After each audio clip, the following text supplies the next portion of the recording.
Hello and welcome to a new episode of Yarn Cakes and Tea, a yarn review series where I take a look at some of the very best fibers the knitting community has to offer, all while enjoying my favorite cup of tea.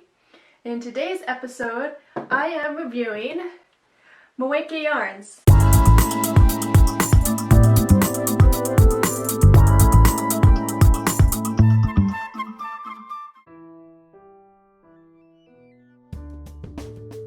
I'm really excited about the yarn that I'm reviewing in this video today, Moeke yarns.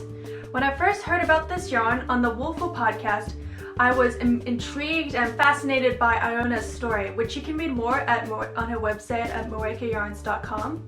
And I could really relate to her desire to contribute to preserving her cultural heritage of Romania. Since then, I have been following her work on social media, and I was absolutely thrilled when she followed me a few months back. So just imagine my excitement when she reached out to me for a collaboration a few weeks ago. I had been wanting to try her yarns for a while, and I was extremely honored when she asked me to design for her new yarn line, Transylvanian Merino. Transylvanian Merino is 100% Romanian Merino, just trying to say that a few times fast, fingering weight yarn at approximately 350 meters per skein. I really appreciate that Iona shares the story behind the production of creating this line, along with the struggles and victories. And I believe it was well worth it, because I absolutely love this yarn. However, I will put up this disclaimer up front.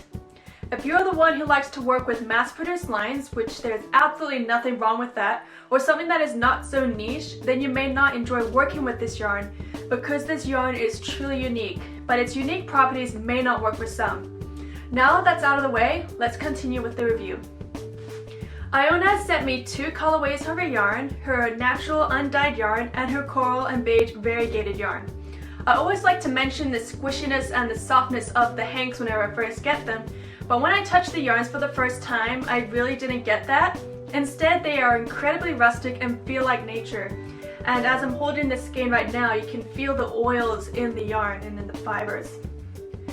I love working with soft yarns, so I was really surprised that I was so drawn to the organic texture nature of the yarn.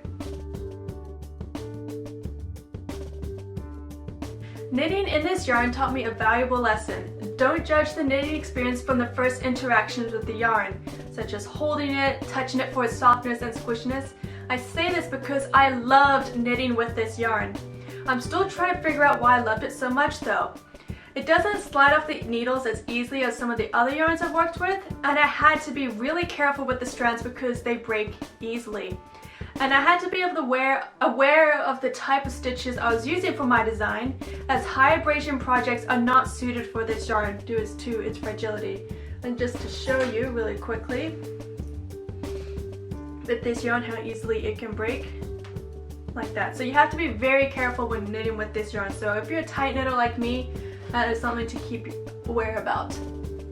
However, while knitting, I could almost feel the process that this yarn went through to get into my hands, from the sheep to cleaning to dyeing to spinning and then to me.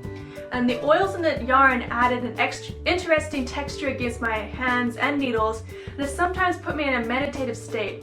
I often get impatient knitting 300 plus stitches, especially when I'm purling, but I was never bored while knitting with this yarn. Is it because each stitch was different from the rest? I don't know, but knitting with this yarn was certainly a positive and exciting and just fulfilling experience for me. I was really nervous about blocking my shawl design, which you can see right here, due to concerns that I would accidentally break the yarn and all my work would be for nothing. Thankfully, that didn't happen, but I didn't block the shawl aggressively, not that I needed to since it was in a solid stitch pattern. The final result doesn't have much drape, but it has excellent memory. Iona has advised to work in the yarn with small needles to get a dense fabric in order to prevent tears in the yarn and to strengthen it. And as I said before, this yarn gives off an incredible rustic and organic vibe, so I purposely chose to design something that would complement that feeling, staying away from the lace stitches that I'm more often inclined to do and went for more textured stitches.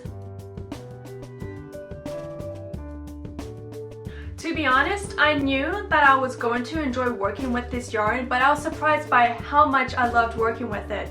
Despite having to exercise caution so that I wouldn't be constantly breaking the yarn, I don't think I've had a more memorable experience. I really connected to the story behind the yarn and our owner's mission. I love the rustic and organic feel of the yarn and very much enjoyed the knitting experience, and I love how my final project came out. This is an incredibly unique yarn and a niche one at that, so if that is not your thing, I advise to stay away. However, if the words rustic, organic, farm life, slow living, and preservation of one's cultural heritage resonates with you, you don't want to miss out on this truly wonderful yarn. As always, thank you so much for tuning in for this review. If you haven't already, you can hit the subscribe button so you can get notifications of whenever I release another new yarn review video. And you can also follow me on Facebook, Instagram, Ravelry, Pinterest at Aroha Knits. You can also find my written yarn reviews at www.arohanknits.com. If you are an indie yarn maker and you want to get in touch with me for a collaboration for a future yarn review and design, send me an email at fdanois@arohanknits.com. Thanks and see you soon.